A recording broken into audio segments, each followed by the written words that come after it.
Hello guys, welcome to another episode of Green Flag, Red Flag. My name is Muyiwa Joseph and my name is Joy. Joy what now? Joy Joseph now. Shay, we said in our last episode that your name is going to change. Okay, Joy Joseph. I'm used to my father's name, so... Don't mind that. Don't mind that. Remember in our last episode, that was the week of our wedding where we mentioned that we are preparing for our wedding. And of course, we did establish the fact that our name is going to change from Joy Krimbu to Joy Joseph. And here we are. Yes. So, by the way, our wedding was last weekend and officially, you can see we're married. So, anybody that is looking at us one kind, please close your eyes. We're both taking and of course we decided to come for the first episode after our marriage. We decided to come with the same Manchester United jersey, but come to think of it, who is the real Manchester United fan? Let's test. Can you mention one Manchester United player? They put me on the spot today. So as you can see, we have some very fake Manchester United fan out there. I'm a fan by association. Alright, so but we are both Manchester United fans. So even though she doesn't know any player, she doesn't even know who the coach is, she doesn't even know anything about the club. Oh my god. But because her husband is a Manchester United fan, by association, she is also a fan. So and that's why we have decided to come together in the same jersey today and this first episode. So if you are also a Manchester United fan, just give us a thumbs up. I know there will be a lot of Chelsea fans and Barcelona fans that will be criticizing us. It's okay, it's fine. We know we're not doing well at the moment, but we're trying. We're trying. But anyway, what we'll be discussing today basically in our Green Flag, Red Flag series is our wedding is kind of different. You know when you are preparing for wedding. By the way, if you are a single person, you are thinking of getting married, please prepare very well. Because men prepare very well. It's not going to be an easy ride. But it's going to be very smooth. Trust me, it's going to be very smooth. But it's not going to be easy. So one of the major things that we decided at the early part of our relationship is that we are not going to do reception at our wedding. And we did not do reception. We did. But how did it go? It was beautiful. Like, I loved it.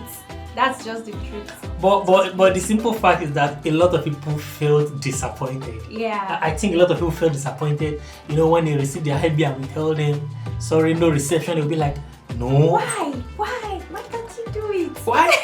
And we know that the major thing in reception is food.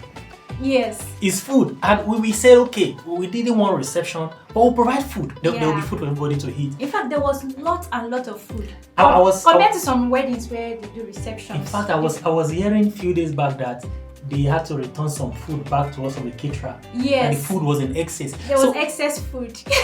My dear, you don't have to overdo yourself or to weigh yourself down. Because, but one thing again we also have to establish is the fact that the wedding is not yours. In as much as the marriage is yours. That wedding, it's their own. It's the family own. I've been thinking of a better word to use to qualify it. Okay. But the only word that is coming to my mind is that they will hijack it from you. Seriously. But again, how can they hijack what is not your own? The wedding is not your own. I can, because there is a way you want it done, but there is a way people that are planning it for you want it done. For instance, in our home, we didn't want crowd. We wanted just few people. But if you see the kind of fight that we had to go through, oh my god. and for the African parents, now they'll tell you that they've gone to this person's wedding, they've done a ashobi for this person's wedding, so they want to use all their friends. They want to use your own wedding to pay back your wedding, to pay back for those who have helped. Yes. Like, come on. But it's nice. No, truly it's nice. But when I look at the wedding, don't worry, in the next episode we're going to be showing you some fantastic pictures and the snapshot videos of how the wedding went. You are going to see it yourself also. But it was grand, it was phenomenal. But what we are talking about today is it is not important for you to do what you don't have the power to do. We did not want reception. Maybe not because we did not have the power to do the reception. We just wanted something different, something classic, something unique. Classic and simple. Simple, very, very simple. And in fact, we didn't want to do it inside a church building. We wanted it in a garden. And in fact, that church building thing, like it cost a lot of drama. There were a lot of drama. People were like, why we not get inside church? Like, it has to be inside church for you to get the blessings. But again, when you talk about the church, the Bible says we are the church. Where the church is the people. So as far as the people are there, where 2 or 3 are gathered, there he is in our midst. And we had a lot of drama concerning that. But the thing is, like someone told me on the wedding day that if something did not go wrong, one thing did not go wrong in the wedding is not complete yet. Absolutely. That's true. See, somebody must find something. Yes. If everything is going smoothly, somebody will just be like, this wedding is too smooth. Let's cause one small commotion. Seriously. But again, we also resolve within ourselves that no matter what go wrong, no matter what anybody try to do to provoke us, we will not get angry. That we'll try as much as we can not to get angry, but then it was difficult. It was difficult because at some point I was very angry. I think the day before the wedding, I was very angry because even the person I was supposed to do my hair, she was late, and there were a lot of things to just be angry about. But there's so much. But we'll be breaking all of this down in the coming editions that are coming. But for today, is having a reception party after your wedding a green flag or a red flag? We want to know. We want to hear from you. We want to know what you think. For us, we think it's a red flag, and we decide not to go with it. So for you, it may be a green flag. But if it's a green flag for you, make sure it has to be your wedding.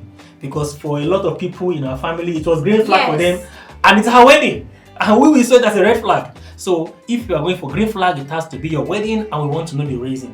So please let us know in the comment section what you think about having a reception party after your wedding. We want to know what you think, and we want to know how other people can integrate their own resources into what you think. So please let us know what you think in the comment section. Remember, the topic of discussion is what? Having a reception party after your wedding. So we'll be showing you more pictures of our wedding. Babe, do you have 1 or 2 things to tell our audience concerning preparing for their wedding and marriage? Okay, concerning preparing for your wedding, your marriage, you don't need to follow the trend. You don't need to do exactly what other people are doing. You can do your things differently. Yes, we decided that our wedding was going to take place in the garden, and for a lot of people around us, they do it in the church building, and so, but we decided to do what works for us. So you don't need to go and follow somebody else that is renting a hall of 1 million. Just if you're not up to that level, do what works for you. That's just the point, the highlight for today. Do what works for you. Do what works for you. Before we wrap it up, let me remind you. I think 2 weeks before our wedding, we attended a wedding together in the hall. The hall was very classic, very fantastic, and we found out that the rentage of the hall goes for 1 million naira. Yes, and I'm like, are you kidding me? 1 million naira just to rent the hall. It does not entail decoration. Apart from decoration and other things, just the rentage of the hall. 1 million, and I'm like, bro, that 1 million is going to do a lot. Yeah, it's going to do a lot. So for us, it doesn't work for us. And another thing is, during our wedding, the neighboring garden, you heard that there was a wedding going on there. Yes. And we were told that the people that were there were less than 40 people. Yeah. And what makes it very interesting was that we started before them. And they finished before us. So we did not even get to see the wedding party or what they were doing. So it was simple. In as much as ours we tried to make it as simple as it was. Some people did their own very much simpler than we did our own. So I don't know what they did to fight all of those family things that people want to invite more people on their behalf. I don't know how they were able to navigate that. Yeah. But we tried. I know we tried.